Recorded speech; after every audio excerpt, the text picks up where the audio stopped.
Assalamualaikum warahmatullahi wabarakatuh. Di sini saya akan menjelaskan atau meringkas tentang perencanaan dan pesan-pesan bisnis. Sebelumnya, perkenalkan nama saya Alma Nur Fajriyah, Sekolah SMK Plus Pelita Nusantara Bogor, kelas 10 Perbankan 2. Lanjut ke dalam materi tentang perencanaan pesan bisnis. Perencanaan pesan bisnis adalah proses komposisi penyusunan pesan bisnis. Proses itu sendiri terdiri dari perencanaan tujuan audiens, ide, saluran perorganisasian ide, membuat paragraf, merangkai kata atau kalimat atau paragraf, dan merevisi. Selanjutnya yaitu untuk membuat perencanaan bisnis yang baik, komunikator perlu melakukan analisis audiens. Caranya adalah dengan mengembangkan profil audiens dan menganalisa pemuasan konsumen. Komunikator mengantisipasi rekasi audiens, memperkirakan jumlah, mengetahui hubungan komunikator dengan audiens, apakah kenal atau tidak. Untuk pemuasan audiens, komunikator perlu mengetahui kebutuhan informasi audiens. Komunikasi yang efektif yaitu kunci untuk keberhasilan. Proses penyusunan pesan bisnis yaitu faktor yang sangat penting.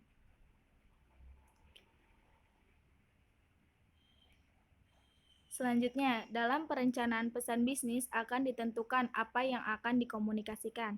1. Maksud atau tujuan komunikasi. 2. Menerima pesanan. 3. Ide pokok. 4. Saluran media yang digunakan.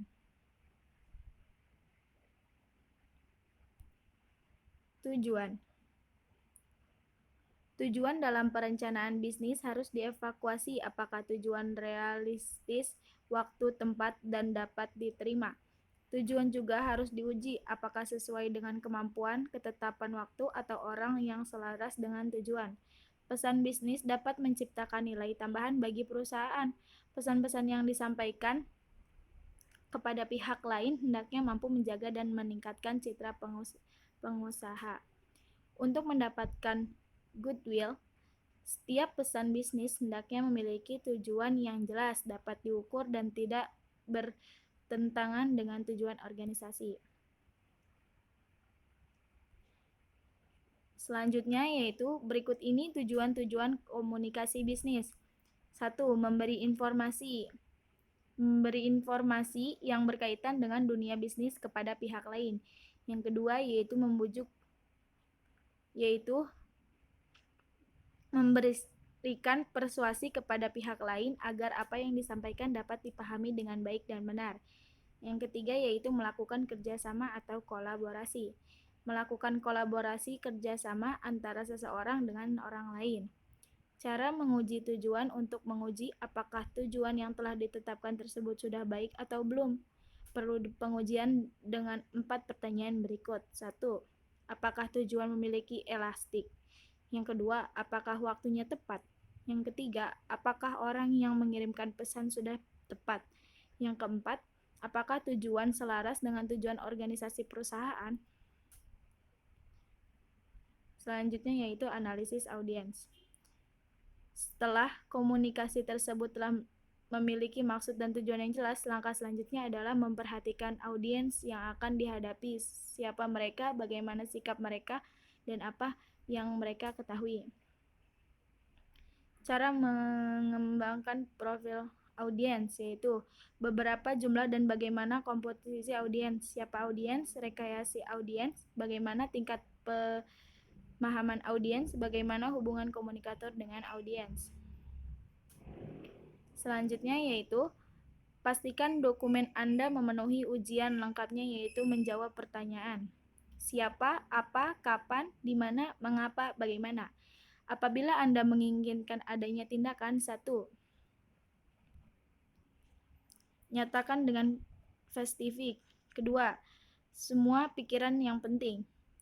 3. Pastikan semua informasinya aktual. 4. Berkomunikasilah secara etis. Memuaskan kebutuhan motivasi dan praktis. Pihak penerima pun berkata menyajikan informasi yang diperlukan dalam format yang enak dibaca akan membantu pembaca memahami pesan Anda.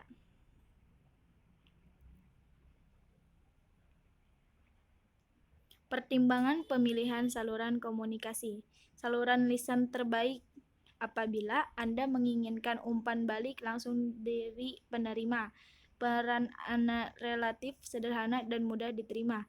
Anda tidak memerlukan catatan permanen. Anda tidak mengumpulkan pendengar dengan mudah dan ekonomis.